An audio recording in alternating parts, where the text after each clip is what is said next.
1 de João capítulo 3. Nós vamos continuar então nossa série de exposições dentro dessa carta. Na verdade, nós vamos ler hoje desde o capítulo 2, verso 28, até o capítulo 3, verso 3.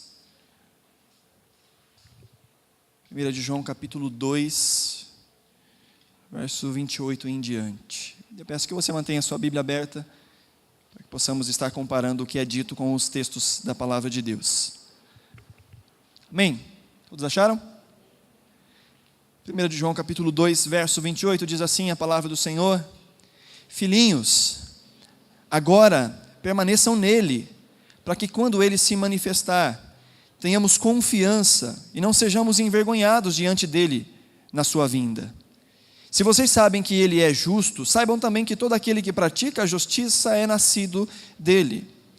Vejam como é grande o amor que o Pai nos concedeu, sermos chamados filhos de Deus, o que de fato somos. Por isso o mundo não nos conhece, porque não o conheceu. Amados, agora somos filhos de Deus, e ainda não se manifestou o que haveremos de ser, ou o que havemos de ser. Mas sabemos que quando ele se manifestar, seremos semelhantes a ele, pois o veremos como ele é. Todo aquele que nele tem esta esperança, purifica-se a si mesmo, assim como ele é puro. Vamos orar? Estamos diante da tua palavra, Senhor, e sempre clamamos que o teu Espírito Santo nos revele a tua palavra, que tire o véu que encobre os nossos olhos de compreender a tua vontade, para que possamos compreender o que o Senhor tem para nós nessa noite. Aplica a tua palavra ao nosso coração, para que sejamos edificados, transformados e encorajados, em nome de Jesus. Amém. Amém. Nós estamos então numa série de exposições dentro da primeira carta de João. Temos intitulado essa série de Vivendo como Filhos de Deus. Essa série ela está em conjunto também com os nossos estudos nos pequenos grupos, que inclusive já terminaram, mas a série em 1 de João continua.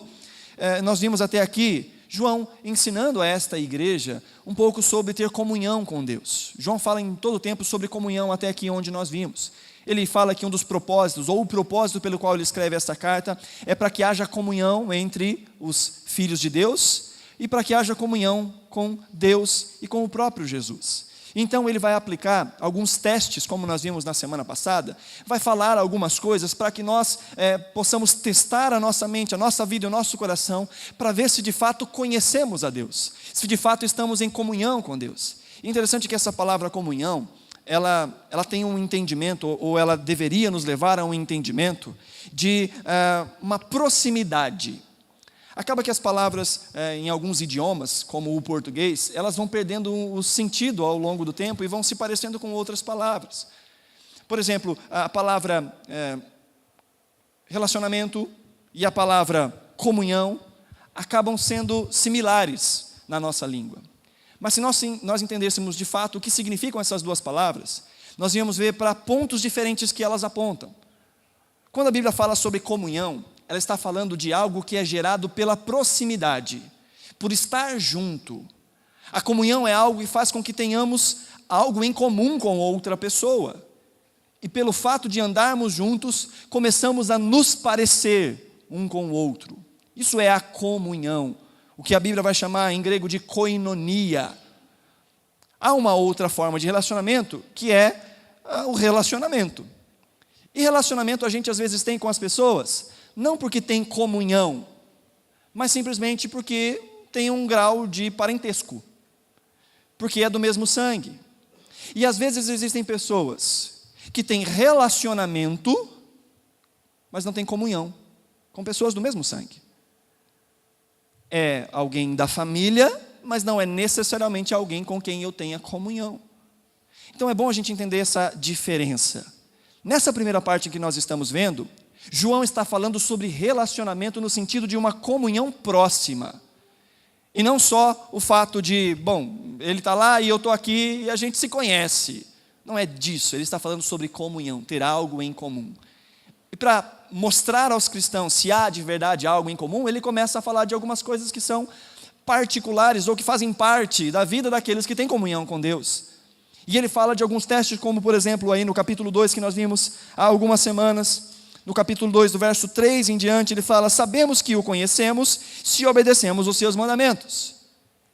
Sabemos que temos comunhão com ele se obedecemos a sua palavra. Esse é uma das formas de reconhecermos se estamos conhecendo a Deus, porque estamos obedecendo. Um outro teste que ele fala é a respeito do amor, o amor para com outras pessoas. Está aí no versículo 7, ele fala: amados, eu não lhes escrevo um mandamento novo, mas um mandamento antigo. E aí no versículo 9 ele vai dizer: quem afirma estar na luz, mas odeia o seu irmão, continua nas trevas. Então esse não conhece a Deus. O versículo 10 diz: quem ama o seu irmão, permanece na luz, está próximo de Deus, conhece a Deus, e nele não há causa de tropeço. Mas quem odeia o seu irmão está nas trevas, e anda nas trevas, e não sabe para onde vai, porque as trevas o cegaram. Eu não posso dizer que eu tenho comunhão, relacionamento, intimidade com Deus, e eu odiar as pessoas. Esse é o segundo teste que nós vimos. O terceiro teste que nós vimos na semana passada é o teste da verdade. Aquele que está em comunhão com Deus consegue distinguir a verdade da mentira. E consegue distinguir a verdade da mentira até quando ela é ensinada por pessoas que dizem que estão falando a verdade a respeito de Deus. João vai combater, como nós vimos na semana passada, os falsos ensinos, aqueles a quem ele chama de o espírito do anticristo ou os anticristos. Aqueles que ensinam coisas que são contrárias a Cristo ou até mesmo que colocam coisas no lugar de Cristo. Que dizem: não, tudo bem, Jesus é legal, Jesus é bacana saber sobre salvação, sobre perdão dos pecados, mas eu quero mais, eu quero algo maior, algo mais legal, eu quero algo que mova o meu coração, eu quero me sentir bem. Tudo bem que Jesus perdoou os meus pecados e me fez filho, mas qual é a parte do culto em que você ora e eu fico rico? Qual é a parte do culto em que eu tenho exatamente aquilo que eu estou pedindo e precisando, aquilo que eu quero? E alguns, para poder fomentar um número maior de clientes dentro do seu nicho religioso, vão por essa mensagem. E Jesus acaba sendo simplesmente o dono da padaria. Jesus acaba simplesmente sendo o gênio da lâmpada. Aquele que eu dou uma esfregadinha do jeito certo, fazendo a oração certa, do jeito certo, às vezes uma vez, às vezes duas vezes, às vezes uma corrente de 7 semanas. Aí no final, Deus ouve a minha oração e me dá aquilo que eu quero. João fala: não, voltem para aquelas coisas iniciais. Reconheçam a verdade, se desvencilhem da mentira, permaneçam no Senhor. E o texto que nós iniciamos aqui lendo, no capítulo 2, verso 28, ele diz: filhinhos, agora permaneçam nele. Essa é uma ordenança, isso é um imperativo, porque nesse processo de permanecer, nós também temos a nossa parte. Permanecer é algo que nós fazemos. Permaneça no Senhor. E João tem que escrever isso a essa comunidade que está sendo bombardeada por ensinos completamente contrários àquilo que já havia sido ensinado antes. Como vimos até aqui, se ensinava que não existe pecado. Se ensinava que pode-se viver de qualquer jeito e ainda assim ter comunhão com Deus. Se ensinava que a comunhão com Deus não tem nada a ver com o relacionamento com as pessoas. Então eu posso ter comunhão com Deus ainda assim, odiar as pessoas e querer matar as pessoas. Tudo bem. Se ensinava que qualquer caminho leva a Deus. Se ensinava que não há uma verdade. O que importa é a sinceridade. Já ouviu essa? Já viu? Todo caminho leva a Deus. Olha, não importa o que você acredita, desde que você seja sincero naquilo que você acredita. Há pouco tempo aconteceu um caso, que já aconteceu outras vezes, não sei se você se lembra, acho que foi em 2010 que isso aconteceu, que uma enfermeira, cheia de boas intenções, foi aplicar soro em uma paciente, uma menina de 12 anos, mas ela confundiu o soro com glicerina. E o resultado é que aquela menina veio a óbito. Aquela enfermeira fez com a maior das boas intenções. Ela achava que ela estava ajudando, ela achava que ela estava fazendo o que era certo. Mas só boa intenção não basta. É preciso fazer o certo, com boa intenção. Por isso é importante crermos e confiarmos na palavra e conhecermos a palavra. Porque não nos basta a sinceridade. Nós precisamos adorar a Deus, ao Deus verdadeiro, do jeito verdadeiro, da forma como o Senhor tem nos ensinado. Por isso, se quisermos ter comunhão com o Senhor, precisamos distinguir a verdade da mentira. E como é que nós distinguimos a verdade da mentira?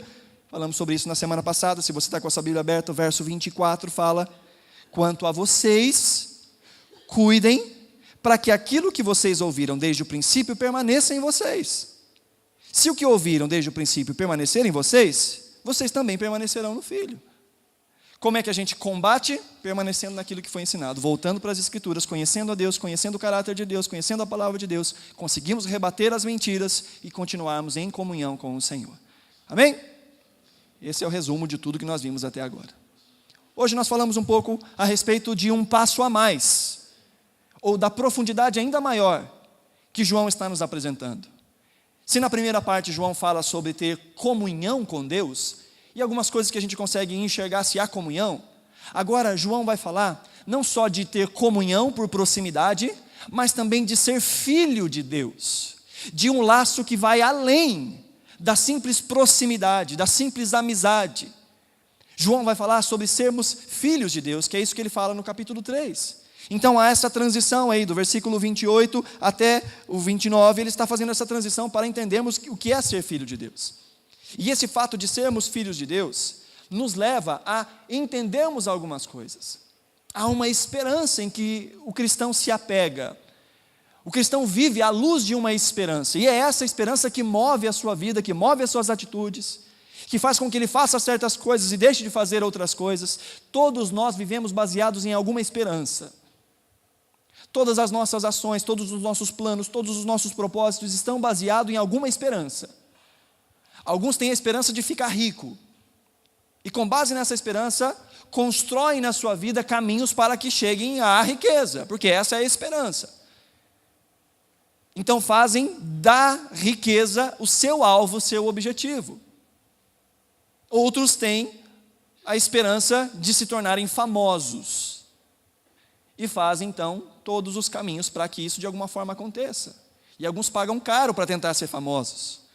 Alguns se submetem a coisas ridículas para serem famosos, porque o desejo é ser famoso. Há uma esperança. Não é diferente com o cristão. O cristão faz certas coisas e paga certos preços porque há nele uma esperança. E hoje nós vamos falar um pouco sobre essa esperança. A esperança que é purificadora. João vai falar das características da esperança do cristão. Ele vai falar de 5 características que o cristão pode observar nessa esperança, ou que são a base da esperança do cristão. A primeira característica que nós vemos está aí no versículo 28, mantenha a sua Bíblia aberta. Verso 28, que diz: filhinhos, agora permaneçam nele, para que quando ele se manifestar, tenhamos confiança e não sejamos envergonhados diante dele na sua vinda. A primeira característica dessa esperança do cristão é que ela é uma esperança que é garantida só para alguns cristãos. Essa esperança não é garantida para todos. A primeira característica dessa esperança é que ela é para algumas pessoas. E quais são essas pessoas? Ele diz: aqueles que permanecem em Cristo. A esperança da vida eterna, a esperança da transformação, a esperança da conformidade das nossas vidas com o caráter de Cristo, isso é algo real, mas para aqueles que permanecem em Cristo. Aqueles que não permanecem em Cristo não podem experimentar dessa esperança, porque não é esta a esperança que eles têm. Muitas pessoas se achegam à presença de Deus, ou se achegam à comunidade da fé, com a esperança de que Deus seja o passaporte para o qual eles vão conseguir aquilo que eles desejam. Assim como aquele que tem a esperança de ficar rico, às vezes vai para a igreja pensando que Deus é o passaporte para a riqueza. Outro vai pensar que Deus é o passaporte para a fama, para o sucesso, para a vida tranquila. Então a sua esperança não é a esperança da qual o texto está falando. João vai dizer que esta esperança ela é garantida, ela é segura para um grupo de pessoas que são aqueles que ele diz que são os que permanecem. Ele diz: permaneçam nele, para que quando ele se manifestar, nós tenhamos confiança e não sejamos envergonhados diante dele na sua vinda. E isso é algo muito sério. Porque há pessoas que se aproximam de Cristo e parece que têm esperança de salvação. Parece que creem no Senhor. Parece que desejam o Senhor e começam a sua caminhada e vão indo e fazem as coisas que está todo mundo fazendo e aprendem a falar como todo mundo está falando e tem as práticas que todo mundo está tendo. Mas vai passando o tempo, ele não vai conseguindo aquilo que ele quer e ele vai desanimando, ele vai retrocedendo, ele vai esmurecendo e ele vai desistindo. E o pior, nesse tempo todo ele aprendeu um tanto de coisa Ele aprendeu sobre Cristo, ele aprendeu sobre a cruz, ele aprendeu sobre o pecado, ele aprendeu sobre nova vida, ele aprendeu sobre a eternidade. E João diz que naquele dia, no dia da vinda de Cristo, alguns cristãos serão envergonhados. Alguns serão envergonhados diante da sua vinda. Eu imagino que estes serão aqueles que vão olhar para a situação e dizer: poxa, o pior é que eu sabia. O pior é que eu não estava ignorante. Eu já tinha ouvido falar disso. Eu sabia disso. E agora fui pego. Não de surpresa. Talvez de surpresa pelo fato da vinda, mas eu sabia exatamente tudo o que ia acontecer. Por isso João diz: permaneçam em Cristo, para que essa esperança seja a esperança de vocês também. Vivam em uma vida de esperança. E a pergunta é: como é que a gente permanece em Cristo? Se é tão importante permanecer em Cristo, como é que a gente permanece em Cristo? A gente volta para o versículo 24. Vamos ler o versículo 24 de novo. Quanto a vocês, cuidem para que aquilo que ouviram desde o princípio permaneça em vocês. Se o que ouviram desde o princípio permanecer em vocês, vocês também permanecerão no Filho. Como é que a gente permanece em Cristo? Conhecendo a Cristo. Como é que a gente conhece a Cristo? Conhecendo aquilo que foi dito desde o princípio. O apóstolo Paulo vai dizer aos Gálatas: se alguém vier apresentar um outro evangelho que não seja esse, que seja considerado maldito. Em outro texto das Escrituras nós vemos que um evangelho que seja além deste que já foi pregado, também deve ser rejeitado. Porque o problema não é só aquele evangelho que é completamente contrário ao evangelho de Cristo. Talvez o problema maior é aquele que até parece com o evangelho de Cristo, mas está lotado de tantas outras coisas. Que tem até uma base de verdade ali, mas que tem um tanto de coisa que não é verdade. E o cristão desavisado, que não conhece a palavra, acaba engolindo tudo. Faz a refeição completa. Come aquilo que é bom, saudável, justo, mas come um monte de porcaria. Porque não desenvolve um senso crítico. Porque não questiona a palavra. Porque não questiona a liderança. Porque não questiona o ensino. E por que não faz isso? Porque não tem ferramentas o suficiente para questionar o ensino. Por isso nós temos que permanecer naquilo que foi ensinado. E assim não seremos engambelados. Não seremos passados para trás. Saberemos distinguir a verdade da mentira. Porque há uma esperança. E essa esperança é somente para aqueles que permanecerem em Cristo. E só vão permanecer em Cristo aqueles que conhecerem a Cristo. Que empenharem a sua vida no conhecimento de Cristo. Amém? A segunda parte que nós encontramos aqui, a segunda característica dessa esperança, é que essa esperança ela se manifesta de uma forma. As pessoas que têm essa esperança, elas agem de uma forma distinta. O verso 29 fala sobre isso. Diz o seguinte: se vocês sabem que Ele é justo, saibam também que todo aquele que pratica a justiça é nascido de Deus. Aqui ele dá a obra, ou o efeito, e ele explica qual é a causa desse efeito. Ele fala: aquele que pratica justiça, faz isso porque nasceu de Deus. Aquele que tem a esperança em Deus, a esperança em Cristo, a esperança na vida eterna, aquele que compartilha dessa esperança que João está falando, ele vive em novidade de vida. As suas atitudes são demonstradas. A forma como ele se relaciona com esse mundo é demonstrada. A forma como ele enxerga a vida é diferente. Porque a sua perspectiva é outra. Ele olha para o mundo não só como alguém que quer absorver o máximo, mas como alguém que quer trazer glória ao nome do Senhor em todo o tempo. Por isso todas as suas decisões são decisões a partir daquilo que agrada a Deus.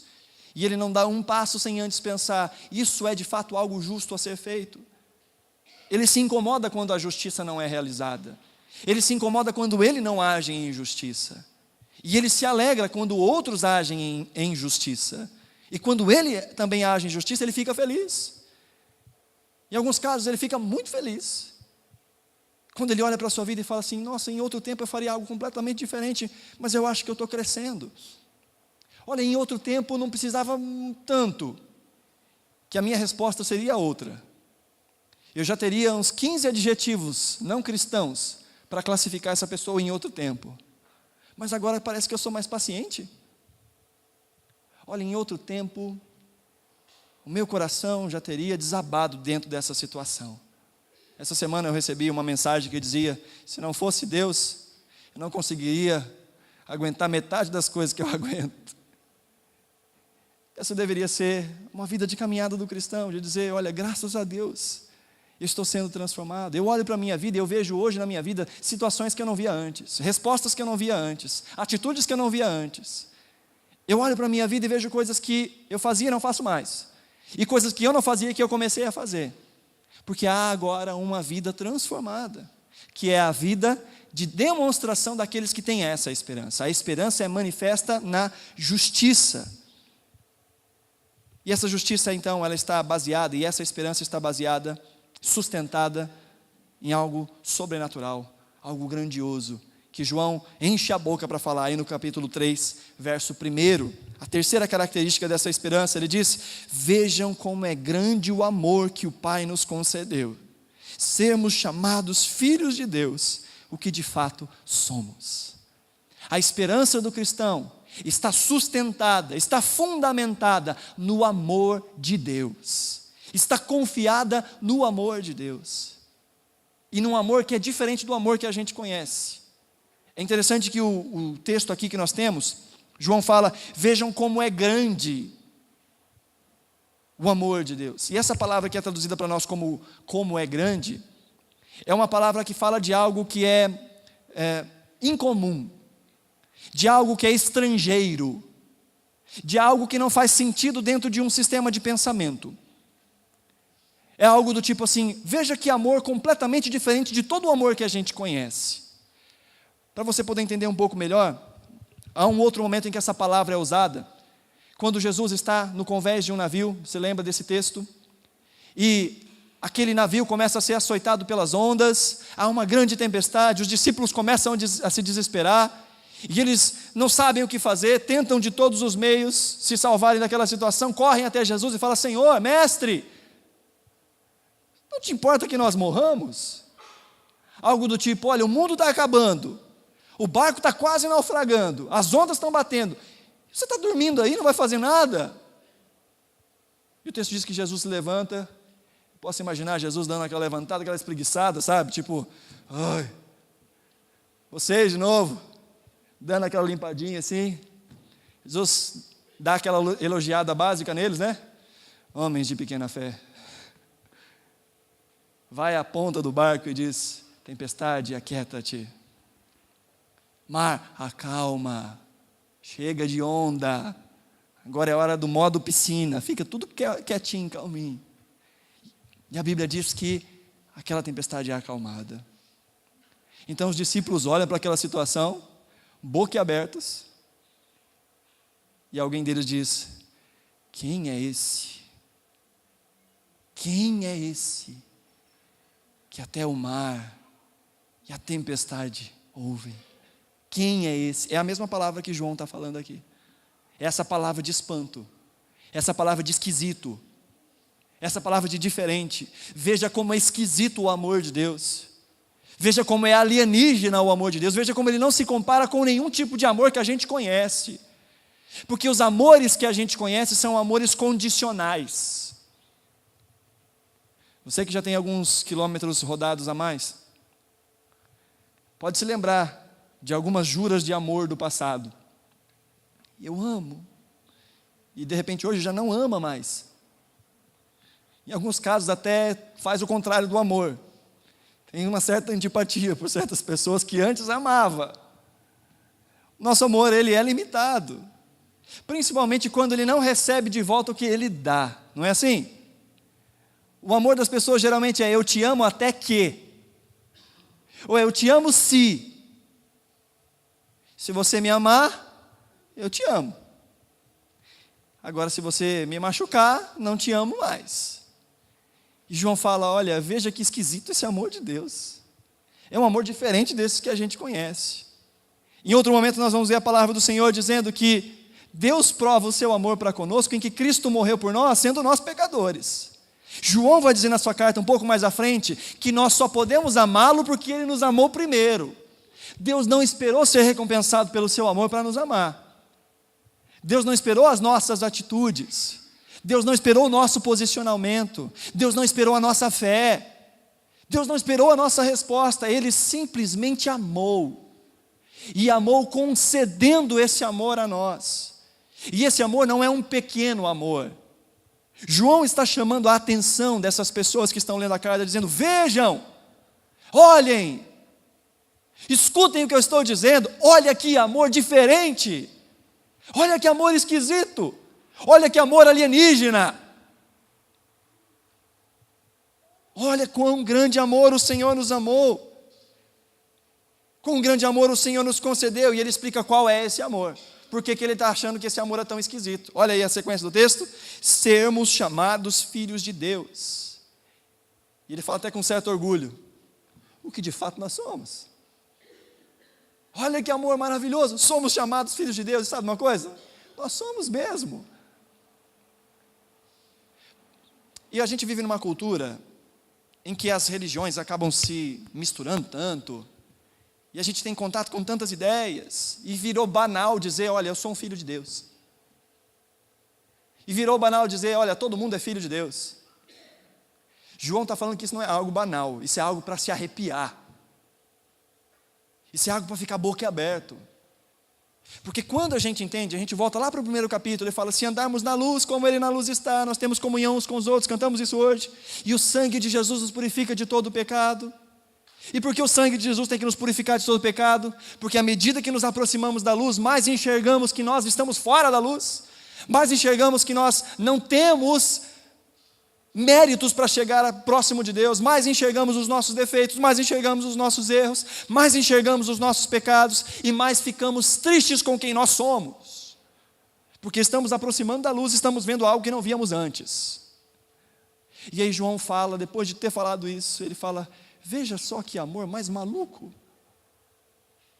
Deus olha para essas pessoas imperfeitas, para essas pessoas incapazes, para essas pessoas que não têm méritos próprios, e não só concede a elas o direito de se achegar à sua presença, Ele transforma essas pessoas em filhos. Você está entendendo isso? Ele não só tira a gente daquela condição de não conhecer a Deus, Ele pega inimigos e transforma esses inimigos em filhos, e dá a esses filhos todos os privilégios de filho, inclusive dá a eles herança. Romanos vai dizer que nós somos herdeiros de Deus e co-herdeiros juntamente com Cristo. Sabe o que significa? Que Deus pega estes que eram por natureza seus inimigos, adota em sua família e reparte a herança. Aqueles que antes lutavam contra Deus, que não conheciam a Deus e que com a sua vida desprezavam ao Senhor, Ele chama para a sua família, compartilha da sua graça, do seu amor, da sua misericórdia, e ainda dá direito a participar da sua herança. Veja quão grande amor o Senhor nos amou. Ele nos deu o privilégio, o poder de sermos feitos filhos de Deus. Você se alegra com isso? Você parou para pensar que você é filho de Deus? O texto fala sobre amor, e uma das coisas que as pessoas mais querem nesse mundo é amor. É serem amadas, é serem cuidadas, é serem acalentadas. E a gente se esquece às vezes, e o nosso coração se magoa, se machuca, quando nós não recebemos aquele amor que nós queremos, aquele amparo que nós queremos, aquela aceitação que nós queremos. E nos esquecemos que o Deus Criador dos céus e da terra, o Rei do universo, o Deus forte e todo-poderoso, completamente santo, é aquele que nos acolhe, nos chama para perto, nos aceita e nos ama incondicionalmente. Você entendeu o que eu falei? Tem certeza? Você consegue entender que não há nada que a gente possa oferecer para Deus? Você já parou para pensar nisso? Vamos ser sinceros. Às vezes a gente tem eu falei sobre o ajuntamento das religiões, e a gente às vezes tem um pensamento meio hinduísta, de uma relação kármica com Deus. Relação kármica no sentido do karma, sabe? A gente faz coisas boas para pagar as coisas más. E às vezes a gente entra nessa relação com Deus e acha que a gente está conseguindo mérito porque a gente está fazendo coisa boa e está pagando as coisas ruins. Mas não tem isso com Deus, não. Uma atitude boa não apaga uma atitude ruim. Uma atitude de mau caratismo não apaga, uma atitude de bom caráter não apaga uma atitude de mau caráter. a gente continua com a dívida alta com Deus. Está consciente disso? Olha para mim aqui, por favor. Deixa eu fazer uma pergunta assim. Pensa aí, tá? Antes de responder. Pensa antes de responder. A gente tem algum direito de se achegar à presença de Deus por nós mesmos? Não. Sim ou não? Você se reconhece como alguém imperfeito? Agora a pergunta doída, tá? Se Deus quisesse jogar a gente no inferno por quem a gente é, Deus seria justo? Consegue pensar nisso? É isso que João está falando. Está vendo o tamanho desse amor? Se ele lançasse a gente no inferno, ele seria justo. Mas ele faz o completo oposto. Ele nos adota na sua família, nos dá do seu espírito e nos faz participar da sua herança. Por isso João fala, uau, vejam como é grande esse amor.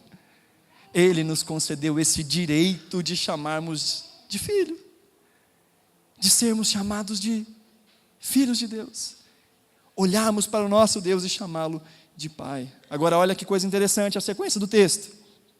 Por isso, verso 1, por isso o mundo não nos conhece, porque não o conheceu. Aí vem a parte complicada.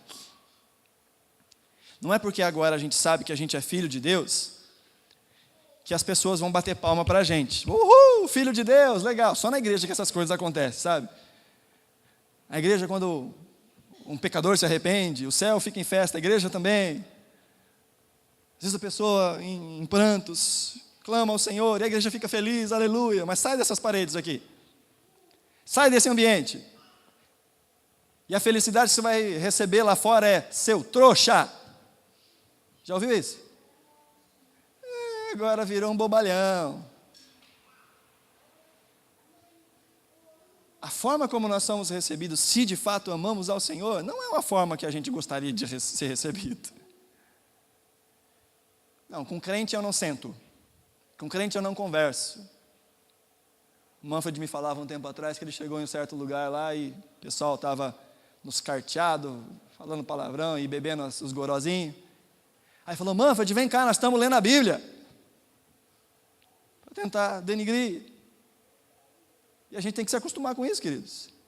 Porque o texto fala, olha, vocês não serão reconhecidos.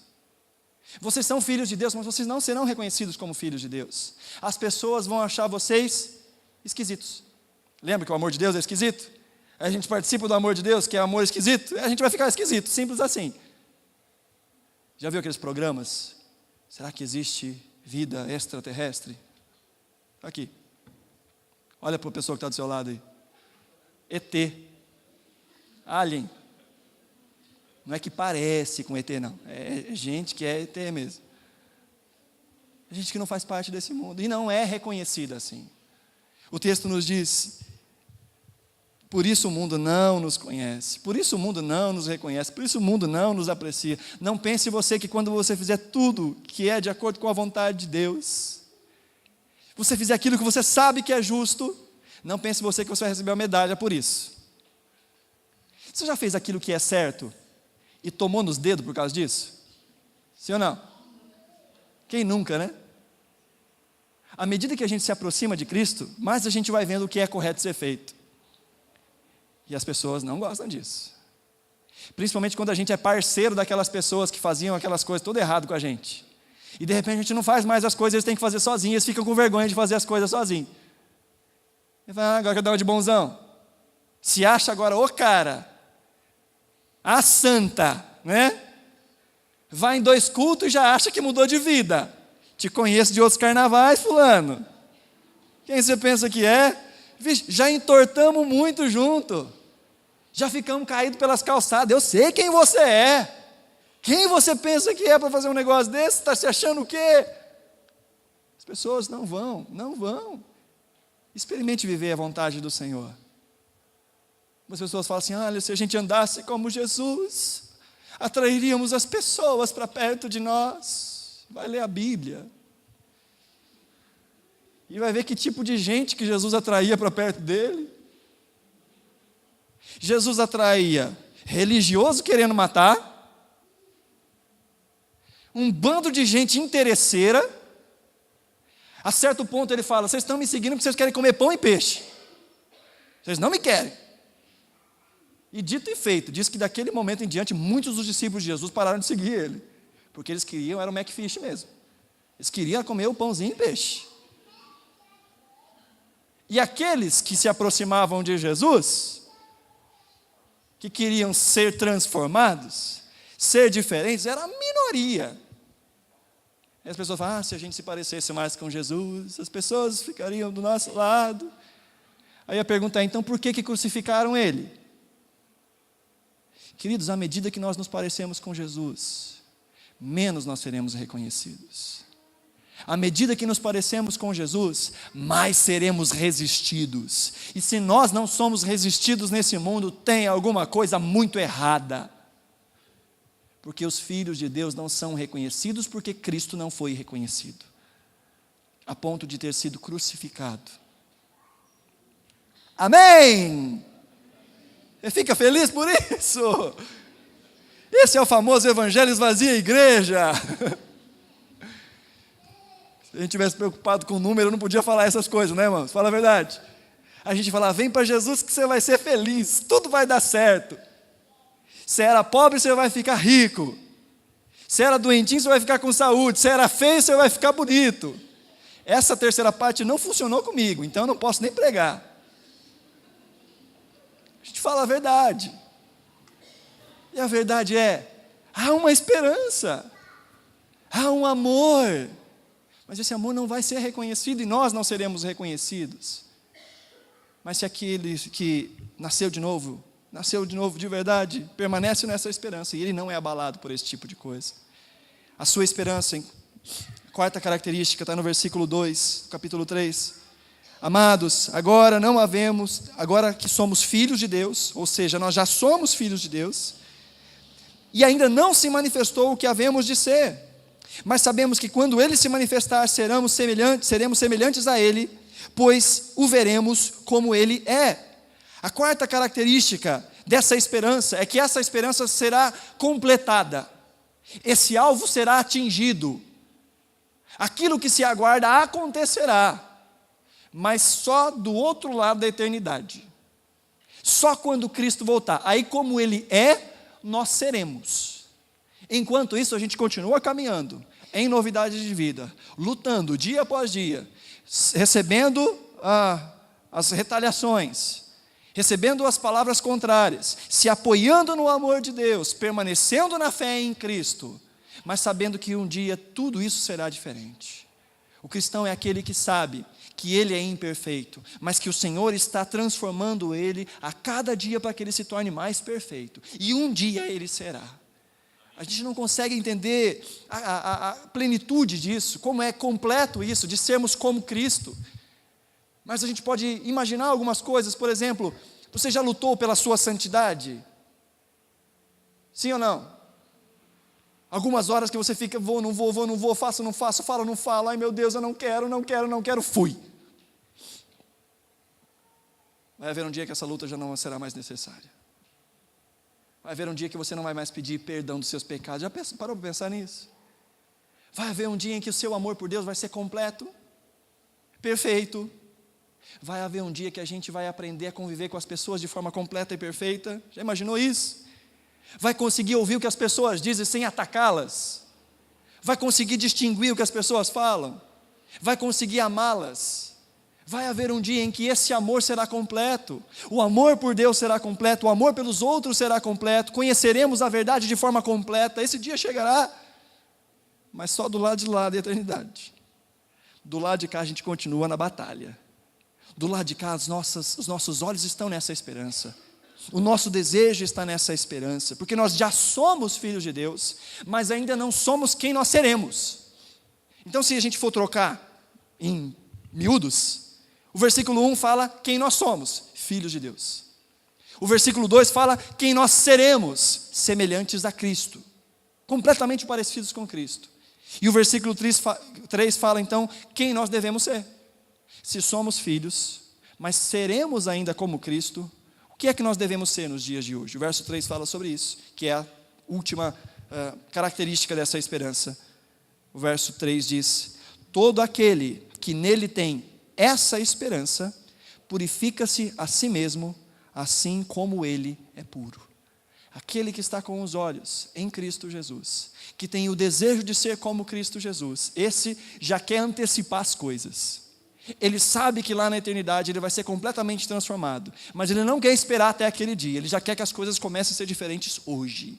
Aquele que olha para essa esperança, ele já está se purificando, porque ele quer experimentar os benefícios disso quanto rápido ele puder.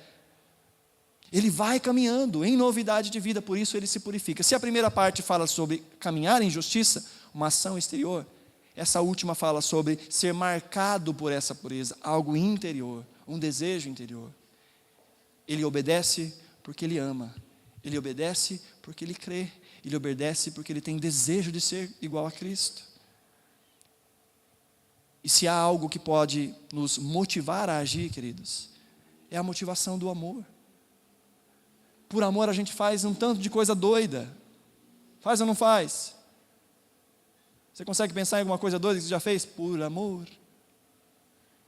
Hoje, enquanto eu voltava do culto, eu comecei a lembrar. Maiara não está aí não, né? Não conta para ela. Quando eu ia namorar, morava em Santa Luzia, Maiara morava em Belo Horizonte, dava 1h30 de busão.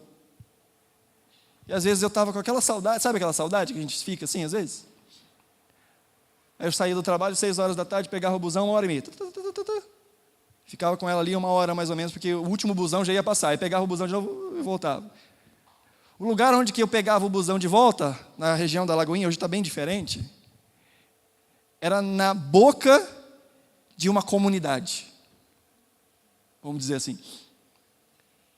E tinha gente fumando crack sentado, e gente passando com um revólver de um lado para o outro, e fogos de artifício acontecendo lá na frente, se é que você me entende. E eu saía da casa da Maiara, ia para o ponto de ônibus, coração batendo, falando: Jesus, me preserva, me preserva, me preserva. Deixa eu casar primeiro, deixa eu casar primeiro.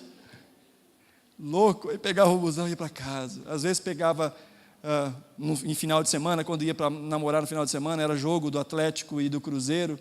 E aí vinha o pessoal e subia no ônibus e quebrava a janela, e eu lá no meio: Jesus, me preserva, deixa eu casar, me preserva. Eu olho para trás e falo: meu Deus, que loucura é essa? Mas fazia feliz, sabia? Porque, por amor. Expus o Hélio hoje pela manhã, a gente foi fazer uma visita esses dias no interior de Planalto, longe, escuro, esburacado. E o Hélio falou: está vendo isso aqui? Essa parte aqui dizem que era mal assombrada. Pelo menos uma vez por semana, todo final de semana. Eu vinha a pé da minha casa aqui. Ah, é? Para quê? Para namorar. A Leni morava lá, gente. Aí, é ruim você ter mãe que congrega na mesma igreja que você, né? Porque a mãe do Hélio falou assim: tinha vez que ele saía no meio da chuva, de galocha e guarda-chuva, para ir namorar. Se arrepende, Hélio? Se arrepender também, vou dormir no sofá, né? A Leni já deu aquela olhada, tipo assim: o que você vai falar? Mas por quê, queridos? Por causa do amor. Meus irmãos, quanto mais a gente entende o amor de Deus, quanto mais a gente compreende a graça do Senhor, quanto mais a gente se aproxima do amor de Deus, mais a gente ama a Deus e nada nos é pesado, porque a gente conhece o nosso Deus, a gente conhece o nosso Pai, e a gente sabe que tudo aquilo que Ele diz é para o nosso bem, para preservar os nossos caminhos, para preservar a nossa vida, porque Ele nos ama, a ponto de, sendo nós pecadores, Ele envia o Seu Filho, não só para perdoar os nossos pecados, mas para nos adotar na Sua família e nos dar a Sua herança, porque Ele nos ama. E aquele que se conserva nessa esperança e nesse amor, esse tem o desejo de se parecer como Filho de Deus, como Jesus Cristo, nosso Senhor. Aquele totalmente sem pecado, aquele que amou a Deus da forma correta, e nós que queremos ser parecidos com Cristo, buscamos amar ao Senhor de forma correta, do jeito certo, o tempo todo, porque amamos ao Senhor. Amém? Coloque-se de pé, nós vamos orar. Essa esperança é a esperança purificadora. e ela não é fácil de ser alcançada. O apóstolo Paulo chama isso de objetivo. O apóstolo Paulo fala que é o alvo. O apóstolo Paulo fala que esse é o prêmio. Filipenses capítulo 3, versos 12 a 14. O apóstolo Paulo fala: olha, eu não sou perfeito. Não que eu já tenha sido aperfeiçoado. Não que eu já tenha alcançado. Mas uma coisa eu faço: me esqueço das coisas que ficaram para trás e prossigo para o alvo, a fim de alcançar o prêmio da soberana vocação que está em Cristo Jesus. O nosso foco deveria ser e deve ser a esperança de sermos parecidos com Cristo. Amém? Você tem esse desejo de ser parecido com Cristo? Você gostaria de não pecar mais? Gostaria de amar a Deus de uma forma perfeita? Você gostaria de ver Deus assim, face a face, e ouvir e entender exatamente o que Ele está falando? Você gostaria de, naqueles momentos de decisão da sua vida, você saber exatamente o que fazer? Você gostaria disso? Você gostaria que a vida tivesse um manual que te ensinasse a viver? Você sabe onde eu vou chegar. E tem. O Senhor nos ensina através da sua palavra. E quanto mais o conhecemos, mais nos parecemos com Ele, mais temos comunhão com Ele, mais nos parecemos com Jesus. Haverá um dia em que seremos completamente parecidos com o Senhor. Mas enquanto esse dia não chega, se há de verdade esperança no nosso coração de sermos como Cristo, nós queremos isso hoje. Queremos agora sermos parecidos com o Senhor. Feche os seus olhos, nós vamos orar. Senhor, à luz da Tua palavra, pedimos que o Senhor exponha o nosso coração diante de nós, para que tenhamos plena consciência se de fato amamos o Senhor, se permanecemos em Ti, se para nós isso não passa de um discurso religioso, que não faz qualquer sentido na vida prática. Abre os nossos olhos, Senhor. Abre os nossos olhos para podermos enxergar no nosso coração se de fato Te amamos, ou se a vida espiritual para nós é um fardo, é um peso. Estar na igreja é um peso, estar com os irmãos é um peso, falar das coisas do Senhor é um peso, cantar louvores é um peso, ler a Tua palavra é um peso, orar é um peso. Senhor, abre os nossos olhos se for assim. Não queremos estar enganados, Senhor. Que a nossa vida, que as nossas palavras, que as nossas atitudes religiosas sejam consequência do amor sincero que temos pelo Senhor. Faz-nos reconhecer o amor com que o Senhor nos amou, para que mais uma vez nos apaixonemos pelo Senhor, para que mais uma vez nos lembremos, Senhor, do primeiro amor, para que possamos fazer assim como o Senhor orienta no livro do Apocalipse: olha, lembra de onde caístes, arrepende e volta à prática das primeiras obras, volta ao teu primeiro amor, volta a se importar com as coisas do Senhor. Senhor, faz-nos enxergar o Teu amor, para que possamos Te amar em espírito e em verdade, para que possamos Te adorar em espírito e em verdade, não apenas de palavra, não apenas em atos religiosos, não apenas cumprindo um compromisso religioso. Que a nossa vida seja um reflexo do amor que temos pelo Senhor, a ponto de as nossas palavras serem medidas, a ponto das nossas atitudes serem pensadas, tendo como alvo principal a vontade do Senhor e não a nossa própria vontade imediatista, egoísta, que luta pelo prazer que às vezes não se justifica, e que às vezes mete os pés pelas mãos, buscando algum tipo de consolo, algum tipo de alívio, algum tipo de recompensa no curto prazo, e em busca dessa recompensa, põe a perder a família, põe a perder os amigos, põe a perder a comunhão com o Senhor. Abre os nossos olhos, Senhor, para que possamos enxergar o amor com que o Senhor nos amou. Nessa noite nós celebramos a ceia do Senhor e nos lembramos mais uma vez do tamanho do amor do Senhor, do sacrifício de Cristo por nós, sendo nós pecadores, não pelas obras e pelos méritos nossos, não por atitudes que tivemos, não pela nossa fé, não pelo nosso amor pelo Senhor, mas porque o Senhor nos amou, porque o Senhor nos atraiu, porque o Senhor nos abriu os olhos, porque o Senhor enviou o Teu Espírito que nos convenceu do pecado, da justiça, do juízo, porque o Senhor quebrantou o nosso coração, para que pudéssemos nos lançar aos teus pés e clamássemos pedindo que o Senhor mude a nossa sorte, a nossa vida. E o Senhor nos enche com o teu Espírito Santo, que nos dá condições de viver em novidade de vida. Que o Senhor nos enche com o teu Espírito Santo, que promove em nós esperança para aguardarmos o cumprimento de todas as coisas. E nos dá a consciência de que todas as vezes que vacilarem os nossos pés, nós temos junto ao Pai um advogado justo, o Senhor Jesus Cristo, que perdoa os nossos pecados, que purifica os nossos pecados e que intercede por nós. Que privilégio temos, Senhor. Que privilégio temos de toda a raça humana sermos chamados de filhos do Deus que criou todas as coisas. De contarmos com esse amor tão pessoal, de contarmos com uma orientação tão pessoal que vem do Senhor através da Tua palavra, de podermos orientar a nossa vida através daquele que conhece o que é vida, que sabe o fim desde o começo e que tem a capacidade de nos orientar os caminhos que são caminhos de paz, para nos livrar dos caminhos que são caminhos de morte. Dá-nos, Senhor, ouvidos para ouvir a Tua palavra, dá-nos olhos para ver a Tua presença constante nas nossas vidas, e dá-nos um coração disposto a obedecer e a Te servir, em amor, em espírito e em verdade, em nome de Jesus. Amém. Graças a Deus.